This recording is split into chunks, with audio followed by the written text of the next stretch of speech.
त्यांनी 45 मध्ये काय म्हटलं की जो सेक्टरचा पेरिमीटर आहे तो पेरिमीटर किती दिलेला आहे बघा तुम्ही पेरिमीटर ऑफ सेक्टर म्हणजे पेरिमीटर ऑफ सेक्टर आपण काय म्हणतो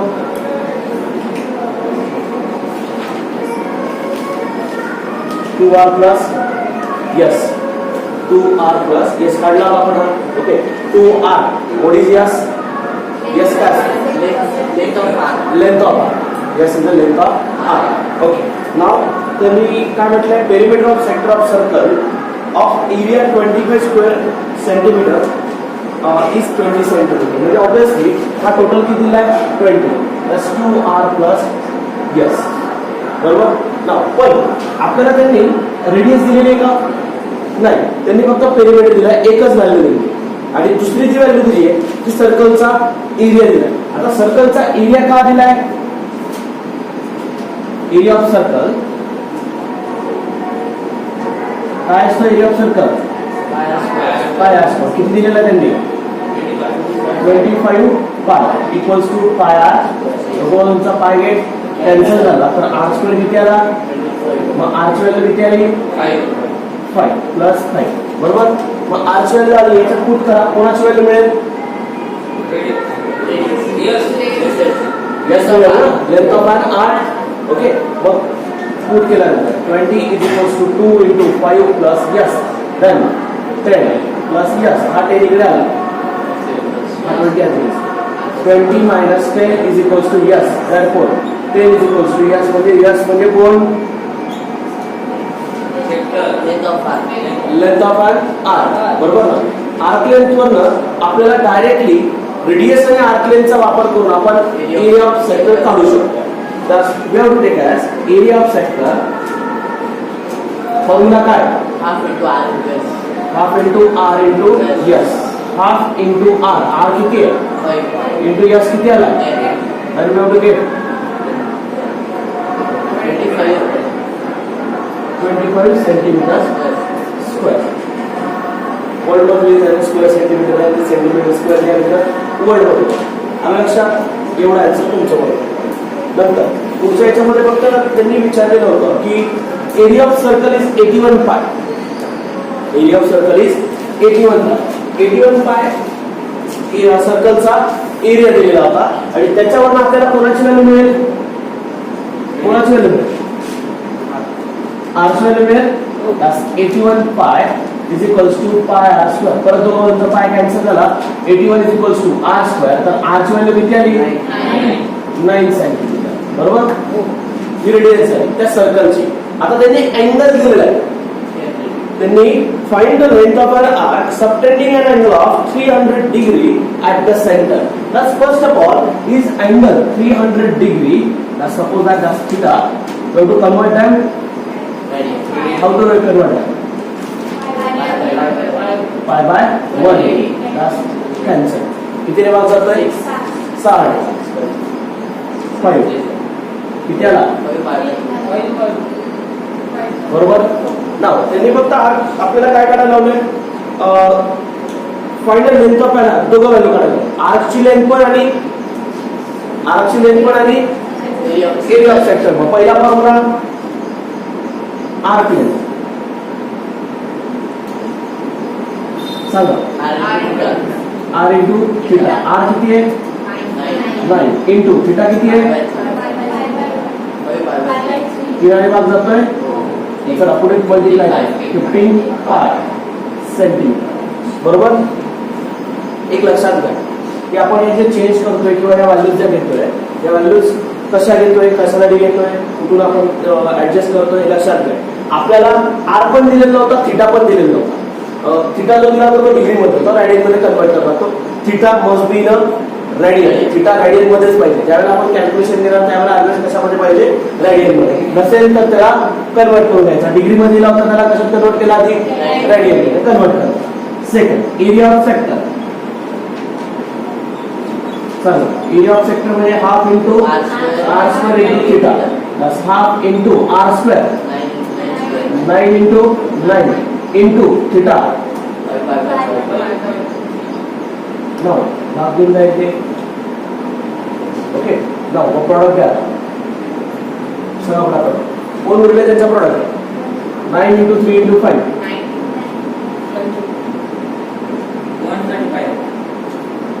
9 into 3 into 135 point. We have 5 centimeters square. मागले जाणार ना? मागले काय? पॉइंट मध्ये कमी करायचं. As it is object. कळलं इथपर्यंत? ओके. पुढचं काय आलं? क्वेश्चन नीट रीड करा. क्वेश्चनवर डिपेंडेंट आहे सर्व काही क्वेश्चनवर डिपेंडेंट आहे. कारण ऑलरेडी त्यांनी आपल्याला दिलेलं आहे सर्व काही आणि त्याच्यावर आपल्याला फाइंड आउट करायचं आहे. थोडाफार वेगळा पार्ट असेल फक्त एवढंच. फिरून विचारतात काहीतरी मेन्शन केलं असेल म्हणून त्यांनी काय म्हटलंय a wire of length 96 centimetre is bend so as to form an arc of a circle of radius 180 centimeter. What is the angle subtended at the center of in degrees? जर suppose that माझ्याकडे एक wire आहे. ही काय माझी wire आहे बरोबर ना? या वायरला मी कन्वर्ट केलं सर्क्युलर शेपमध्ये, बेंड केलं. काय केलं? बेंड केलं. It just look like a arc of an circle. Wire होती ना, तिला उचललं फक्त असं फिरवलं, बेंड केलं तिला फक्त बरोबर. बेंड केल्यानंतर just look like a arc बरोबर. त्यांनी ही लेंथ दिलेली आहे, ही लेंथ दिलेली म्हणजे ही जी बेंड केल्यानंतर जो आर्क तयार होतोय याची लेंथ दिलेली का 96 सेंटीमीटर. म्हणजे ऑब्वियसली वायरची लेंथ 96 होती ना. बेंड केल्यानंतर काय बदलेल का? बेंड केल्यावर बदलून गेला असं काही होणार नाही. पण ही सुद्धा किती राहणार? 96 राहणार बरोबर. मग जो आर्क तयार होणार आहे जस्ट लुक लाईक दॅट बरोबर. आणि रेडियस किती दिली त्यांनी? रेडियस. कारण हा मोठा सर्कल आहे, हा मोठा पूर्ण सर्कल आहे आणि जो अँगल तयार होतो हा अँगल मला फाइंड आउट करायचा आहे. ठीक आहे. फिगर दिसली आता. काय काय दिलं त्यांनी? रेडियस दिलेली आहे, यस दिलेला आहे बरोबर. मग सांगा कसं काढायचा एरिया ऑफ सेक्टरचा formula by using arc length. Arc लेंथचा वापर करून फाइंड आउट करायचा आहे. चला सांगा बरं एरिया ऑफ सेक्टरचा फॉर्म्युला. अरे मेन्शन करून घ्या. S is equals to 96 centimeter, R is equals to 180 centimeter. Then we have to get here a single formula. Area of sector half into R into S. हा S आहे, हा R put करून द्या फक्त. सांगा half into 180 into 96 बरोबर का? Half 90 की 96 पुढे. चला सांगा बरं. 5 जातोय ना. ओके. दोघांनी भाग केला देऊन द्या. 90 इंटू 96. चला सांगा.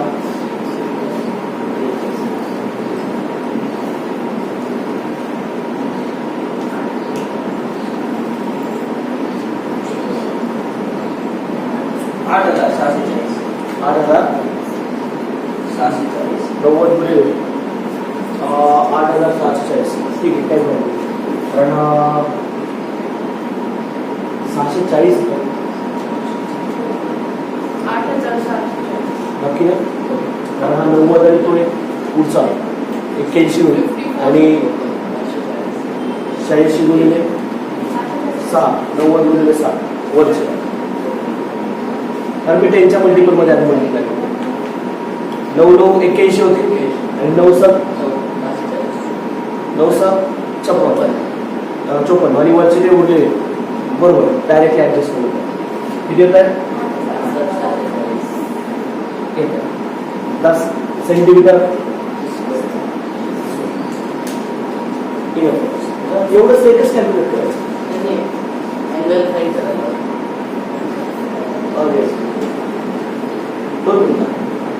आपल्याला अँगल काढायला लागेल.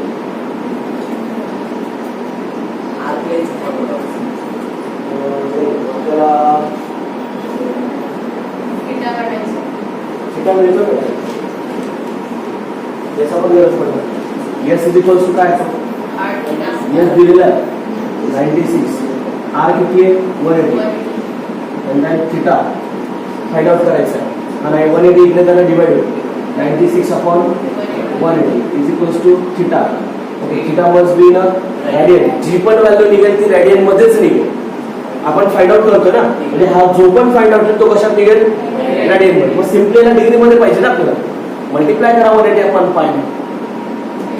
180 अपॉन आपण डिग्री मध्ये कन्वर्ट करतो ना, डिग्री मध्ये. हा रेडियन मध्ये ना ऑलरेडी. मग आपण रेडियन मधून कशात जाणार? डिग्री मध्ये. Theta is equals to 96 upon 180 into degree मध्ये कन्वर्ट करतोय ना, 180 अपॉन पाय. बरोबर. कॅन्सल. मी का पण भाग नाही दिला? कारण तो 180 कॅन्सल होतो म्हणून भाग नाही दिला. ओढू नको.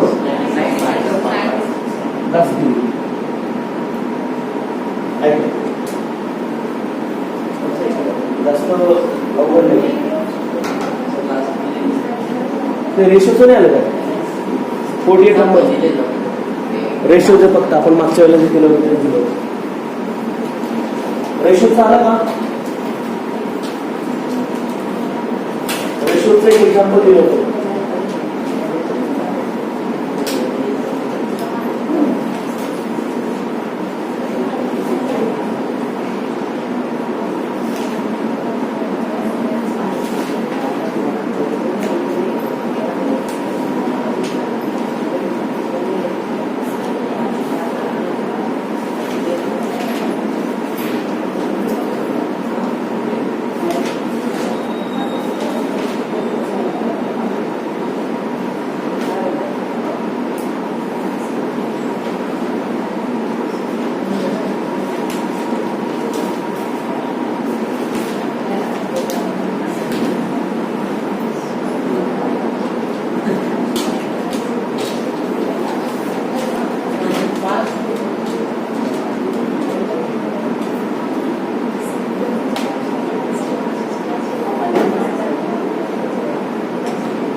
या टॉपिकवर आपण शेवटचा म्हणजे या चॅप्टरमध्ये शेवटचे काही 2-4 इम्पॉर्टंट एक्झाम्पल ते एक्झाम्पल संपूया. आणि या टॉपिकचे रिलेटेड इम्पॉर्टंट क्वेश्चन सोडवत असतील जास्त नसतं.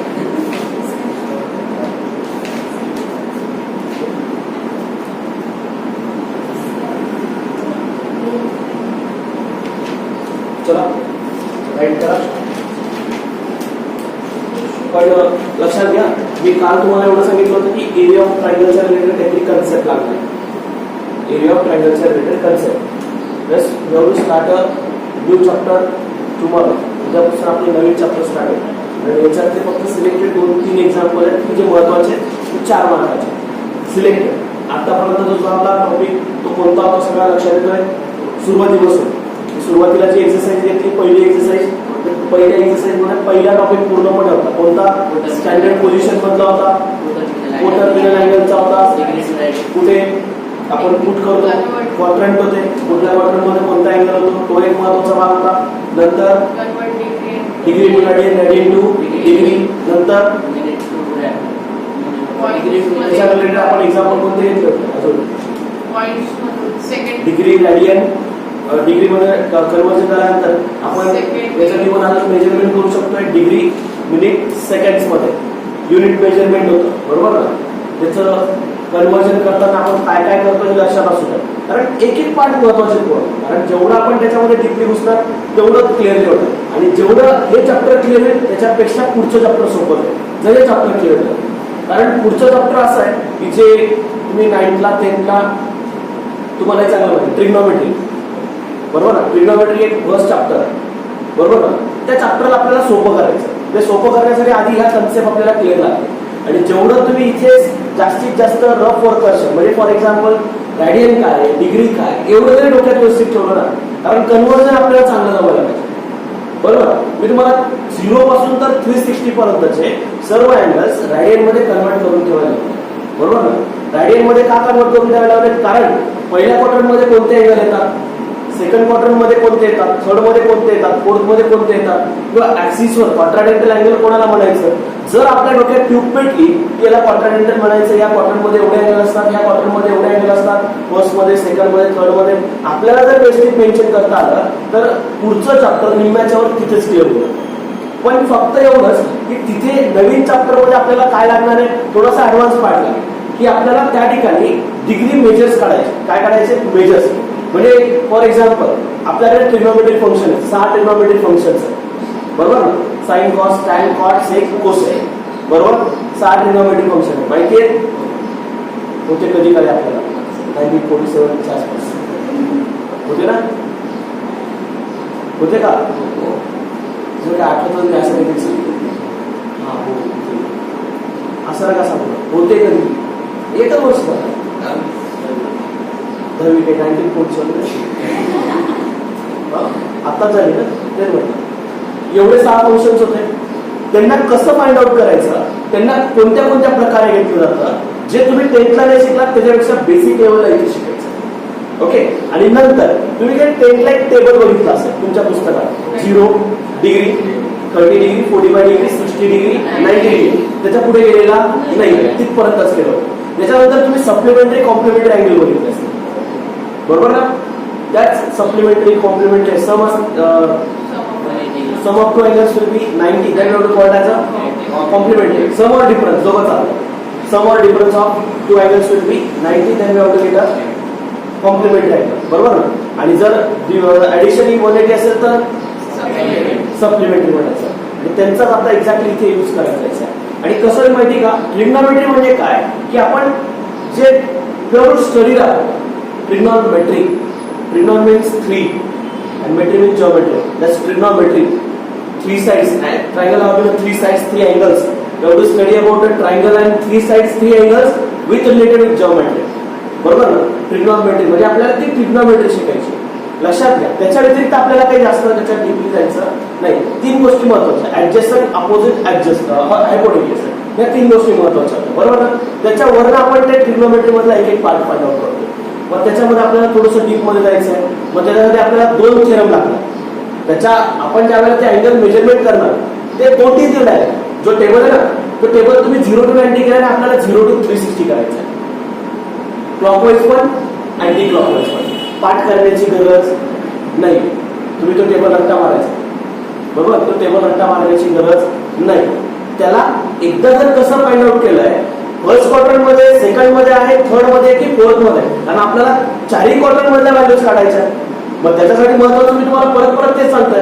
फर्स्ट क्वाड्रंट मध्ये कोणते कोणते अँगल येतात, सेकंड मध्ये कोणते कोणते येतात, थर्ड मध्ये कोणते येतात, फोर्थ मध्ये कोणते येतात, ऍक्सिसवर कोणते येतात, बरोबर ना. त्याला क्वाड्रॅन्टल म्हणतो. क्वाड्रॅन्टलची डेफिनेशन चांगली पाहिजे, अँगल इन स्टँडर्ड पोझिशन मध्ये चांगली पाहिजे, बरोबर.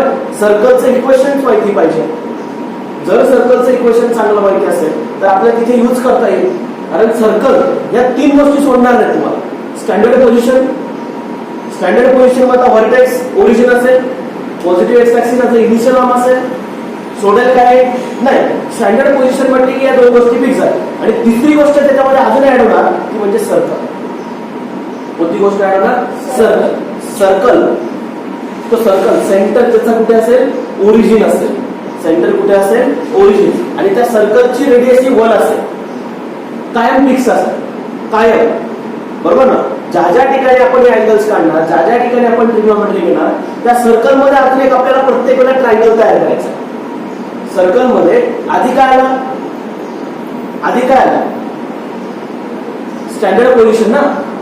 स्टँडर्ड पोझिशन म्हणजे काय? स्टँडर्ड अँगल म्हणजे काय? स्टँडर्ड अँगल म्हणजे काय? काय? एक्स वाय ऍक्सिस वर आपण अँगलचं मेजरमेंट घेतो. पॉझिटिव्ह एक्स ऍक्सिस हा इनिशियल आर्म करतो, टर्मिनल कुठेही रोटेट करतो. आहे का लक्षात? टर्मिनल आर्म ऍक्सिस वर आला की त्याला क्वाड्रॅन्टल अँगल म्हणतात. क्वाड्रंट मध्ये गेला तर त्याला क्वाड्रंट, अँगल इन क्वाड्रंट्स म्हणतात, बरोबर ना. तेच तर महत्वाचं आहे. त्याच्याशिवाय सेकंड चॅप्टर मधला एक छोटासा पार्टही कळेल. जर ते क्लिअर कट माहिती असेल तरच आपल्याला तिथे जाता, नाही तर जाता येणार नाही. मी आज का सांगतोय, घरी गेल्यानंतर आधी ते वाचा. उद्या येताना आपल्याला ते क्लिअर ठेवता येईल. क्वाड्रॅन्टल अँगल काय, स्टँडर्ड पोझिशन काय, बरोबर ना. ट्रिग्नोमेट्री मध्ये ट्रायंगल कसा असतो, राईट अँगल ट्रायंगल मध्ये गेल्यानंतर आपल्याला कसं फाइंड आउट करता येतं, बरोबर ना. पण त्याच्या आधी आपल्याला थोडीशी ग्राउंड लेवल कम्प्लीट करावी लागते. ती म्हणजे काय की वेगवेगळ्या पोझिशन मध्ये जर ट्रायंगल घेतला तर काय, नुसता ट्रायंगल घेतला आणि ट्रिग्नोमेट्रिक फंक्शन काढलं तर काय, बरोबर. एक्स वाय ऍक्सिस वर घेतला ट्रायंगल घेतला तर ट्रिग्नोमेट्रिक फंक्शन्स काय, एक्स ऍक्सिस घेतला वाय ऍक्सिस घेतला सर्कल घेतला आणि मग ट्रायंगल घेतला तर काय, बरोबर ना. या तिघ प्रकारे आपल्याला तेच फंक्शन काढायचंय पण तिघांमध्ये काही ना काहीतरी रिलेशन असते. वेगवेगळ्या तिघांमध्ये बदल होत चालतो. पहिला आपण कॉमन घेतो, जेव्हा तुम्ही 10th घेतलाय तेच तिथे राहणार, कॉमन घेणार. नंतर ऍक्सिस वर एक्स वाय ऍक्सिस वर म्हणजे आपल्या स्टँडर्ड पोझिशन मध्ये आलो, स्टँडर्ड अँगल मध्ये आलो की थोडासा चेंज होणार, बरोबर.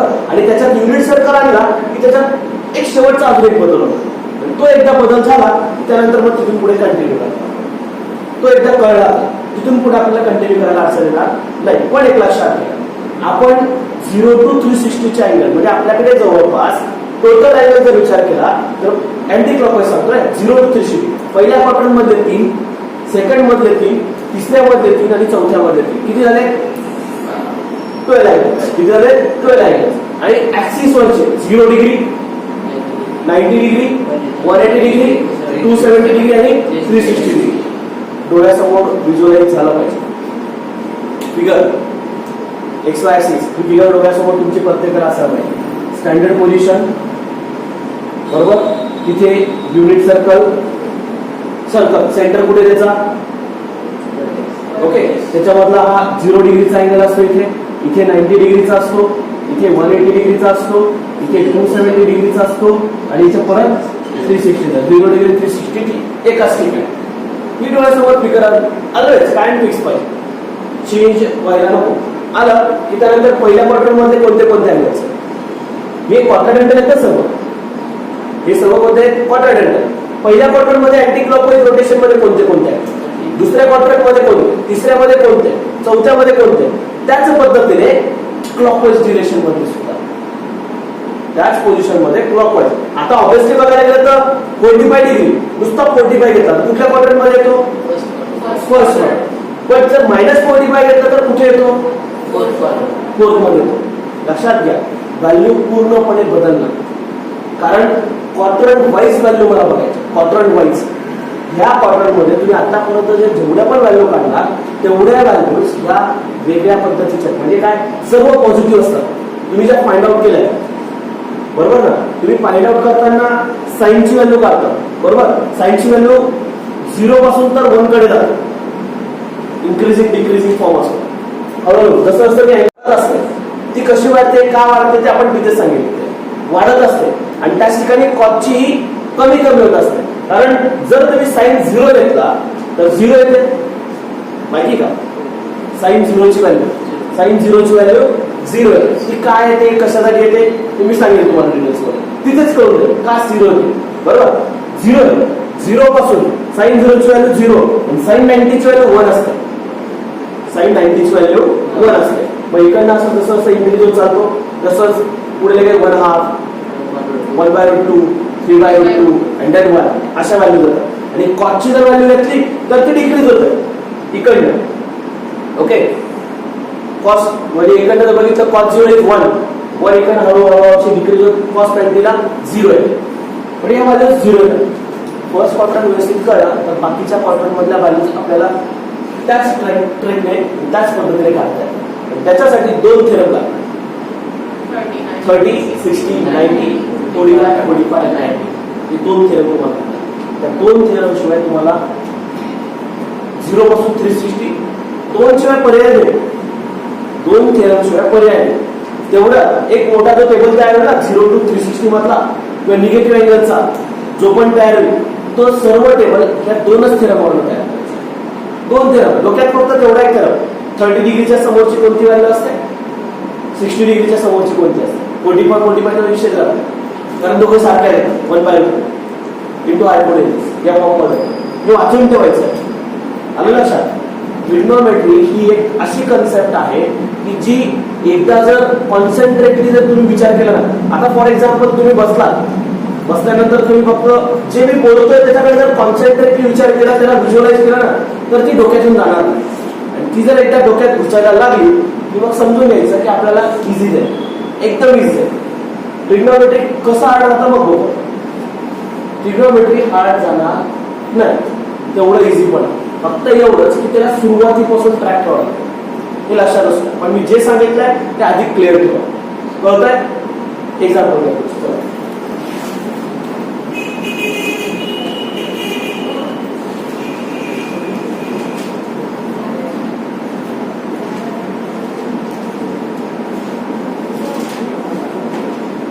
OAP is a sector of a circle. Example number 99. OAP is a sector of the circle.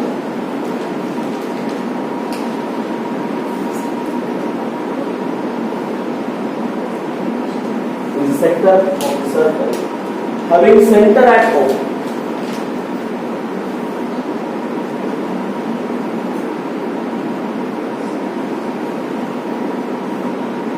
Having center at O and radius 12 centimeter.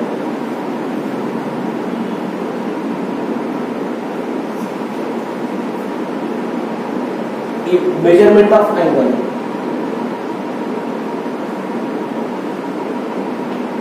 AOB equal to 45 degree, 45 degree. Find the difference between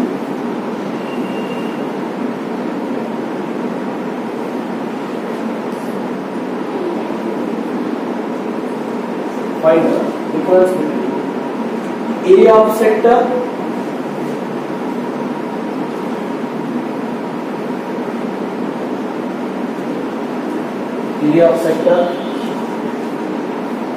OAP and triangle AOB. Question व्यवस्थित place केला गेला पाहिजे.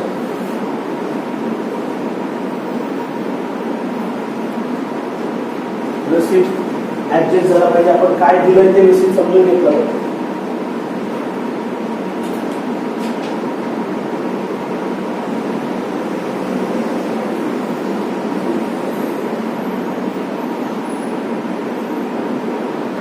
चला, we have to take a circle. चला, व्यवस्थित लक्ष द्या काय सांगतो, कारण याच्यामध्ये एकदा दिलेलं काय काय ते जर प्लेस झालं मग बाकीची गोष्ट सोपी होईल. चल, काय काय दिले सांगा बरं पटापट.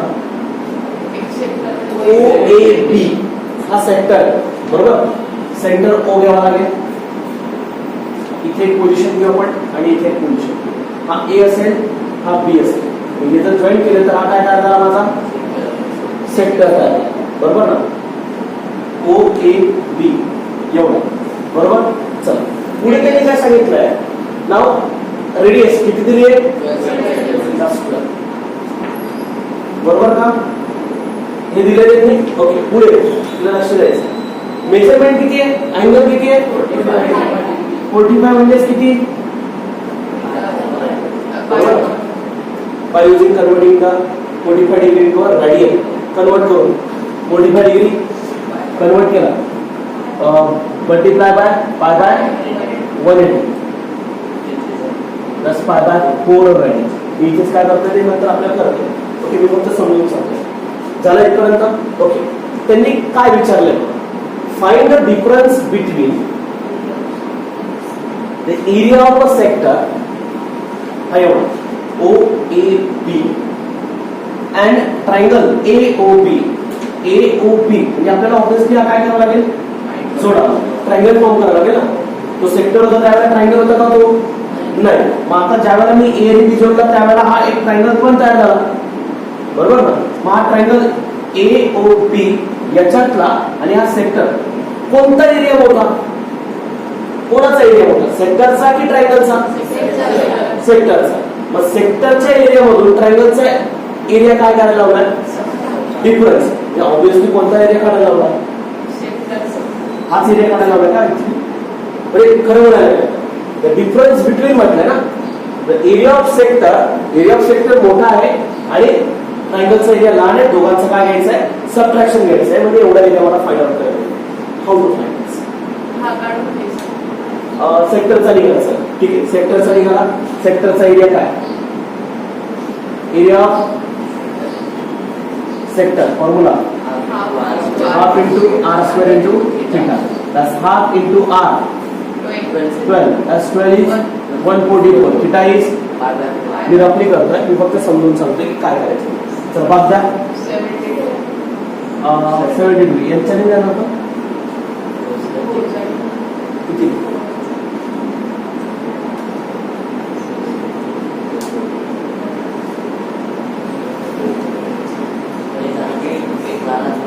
नाही झालं.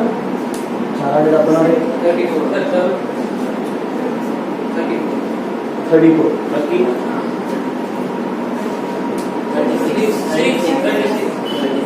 36. ओके, काय बरोबर. बरं, पुढे 18 5. ओके, चला इथपर्यंत. पुढे एरिया ऑफ सेक्टर निघाला 18 5. आपण रायडिंग मध्ये कन्वर्ट केलं त्यावेळेला त्याचं कन्वर्जन सर 5/4 मध्ये. ठीक आहे सर, पुढे हे झालं इथपर्यंत. ओके, ना त्यांनी विचारलंय एरिया ऑफ सर्कल सुद्धा. बरं, एरिया ऑफ सर्कलचा डिफरन्स घ्यायचा ना आपल्याला. कसा काढतो? कसा काढतो? एरिया ऑफ सर्कल काढून घ्यायचा. एरिया ऑफ सर्कल काढून तेवढा मायनस. आपल्याला केवढा आहे तोच माहिती नाही. तू एवढा काढशील, वडा मोठा आहे. मला या ट्रायंगलचा एरिया काढायचा. तुमच्याकडे काही पर्याय आहे का सॉल्व्ह करण्यासाठी? ट्रायंगल कसं आहे मला माहिती नाही. मला त्या ट्रायंगलचा एरिया काढायचा. How to find?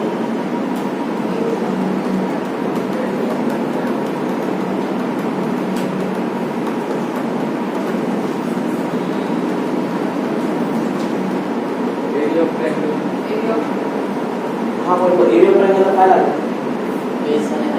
बेस आणि हाईट लागेल. बेस भेटून द्यायचं. हाईट, थोडा मोठा हाईट. आपल्या राईट अँगल ट्रायंगल याला हाईट घेऊन टाकू असेल. एकाला हाईट घेऊन एकाला बेस घेऊन टाकू. तसं तर काही येणार नाही, बरोबर ना. हा, पण मी एक करू शकतो. हा 45 आहे ना, अँगल 45 लक्षात ठेवा. मी एकतर ए वरनं एकतर बी वरनं काय करतो, समोरच्या बाजूला परपेंडिक्युलर पुट करतो. काय करतो? परपेंडिक्युलर. परपेंडिक्युलर म्हणजे मी असा परपेंडिक्युलर घेतला, बरोबर. हा 90 डिग्री मध्ये. हा बेस झाला माझा आणि ही हाईट झाली, बरोबर. इथे अँगल किती आहे? 45. आता जर मला ही हाईट काढायची असेल, मी याला नाव देतो एम, बीएम. जर बीएम काढायची असेल तर कशी काढायची? मला अँगल माहिती आहे, एक बाजू माहिती आहे, बरोबर ना. हा 45 असेल तर हा सुद्धा 45 असेल, बरोबर ना. आणि हा 45 या अँगल माझा ऍक्च्युअल असेल. ही त्याची ऍडजस्टंट साईड असेल तर ही त्याच्या समोरची बाजू असेल आणि हा हायपोटेन्यूज असेल, बरोबर. चला सांगा, हायपोटेन्यूज आपला हा असा काहीतरी म्हणजे ऍक्च्युअली असा राईट अँगल ट्रायंगलचा हा हायपोटेन्यूज आहे 12 इकडचा. हा 12 अँगल इथे आहे 45. हा बरोबर आहे. ही समोरची बाजू, ही ऍडजस्टंट साईड आहे तर ही अपोजिट साईड आहे. Then we have to find opposite side. आपल्याला काय फाइंड आउट करायचं आहे? अपोजिट. अपोजिट साईड म्हणजे कोण आहे? माझी हाईट आहे त्या ट्रायंगलची. How to find? ट्रिग्नोमेट्री मध्ये जावं लागेल. मी थोडंसं एक्सप्लेनेशन आधी करतो. AB square Pythagoras theorem. Pythagoras थेरमसाठी मला ओएम पण लागेल. ओएम नाही माझ्याकडे. पण इकडे 12 घेतलेला आहे तो आपण हाफ नाही. कशावरून हाफ आहे? हाफ केव्हा आहे? जेव्हा तो इक्विलॅटरल ट्रायंगल आहे तेव्हा आहे, असं नाही. हा, चला सांगा. एक लक्षात घ्या, just to take as a trigonometric function sin theta right angle triangle मध्ये. कारण का ज्याच्यामध्ये अपोजिट साइड येते, ऍडजस्टंट साइड येते त्याचा वापर करा, किंवा हायपोटेन्यूजचा वापर येतो त्याचा वापर करा. किंवा मग एक लक्षात घ्या, ऍडजस्टंट साइड पण माहिती नाही, अपोजिट साइड पण माहिती नाही, फक्त दोन व्हॅल्यू मला माहिती आहेत. एक म्हणजे अँगल आणि दुसरा म्हणजे हायपोटेन्यूज. मग हायपोटेन्यूज आणि अपोजिट साइड कोणामध्ये येते? कोणत्या ट्रिग्नोमेट्रिक फंक्शन मध्ये येते? अपोजिट आणि हायपोटेन्यूज. टॅन मध्ये ऍडजस्टंट मध्ये साइन थिटा आहे. कोणते ते साइन थिटा. मग sine theta is equals to opposite upon hypotenuse. Theta किती आहे? 45. साइन 45 इक्वल्स टू अपोजिट माहिती नाही काढायचं आहे अपोजिट अपॉन हायपोटेन्यूज किती आहे? 12. What is sine 45? 45 same value असतं 1 upon root 2. 1 upon root 2. That's what is equals to opposite upon 12. हे sin 45, sin 60 हे नंतर सर्व कॉमन होतोय बरं. ही फक्त आताची सुरुवात आहे. एवढं म्हणजे जर येत नसेल तर आपल्याला काय आला याचा विचार आता सध्या तरी करू नका. जेव्हा आपण ट्रिग्नॉमेट्री होईल त्यावेळेला तुम्हाला तोंडी निघते. या सर्व काही तोंडी निघते ऑटोमॅटिकली निघते. त्याला जास्त याच्यामध्ये किंवा पाठ करण्याची गरज पण पडत नाही. हे ऍक्च्युली टेन्स आहे पण ठीक आहे. याच्यापेक्षा पुढच्या सुद्धा वेळेला आपल्याला तोंडी काढता येईल. कळत आहे? ओके. नाव मग हा 12 इकडे त्यांना काय होणार? Into that's 12 upon root 2. That's what is opposite side. म्हणजे ही लेंथ किती आली? बीएम किती आला माझा? ऑपोजिट साइड म्हणजे माझा बीएम होता बरोबर ना. मग आता चला हे झालं. ऍडजस्टची काही गरज नाही. मिळाली ट्रायंगलची हाईट मिळाली, बेस मिळाला, एरिया ऑफ ट्रायंगल निघतो. हाईट मिळाली, बेस मिळाला, एरिया ऑफ ट्रायंगल निघतोय. चला एरिया ऑफ ट्रायंगल सांगा.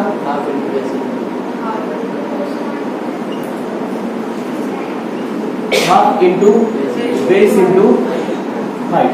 चला हाफ इंटू बेस किती आहे? हाईट किती आहे? 12 अपॉन रूट. ओके चला पुढे भाग 2 पटकन सांगा. 6. ओके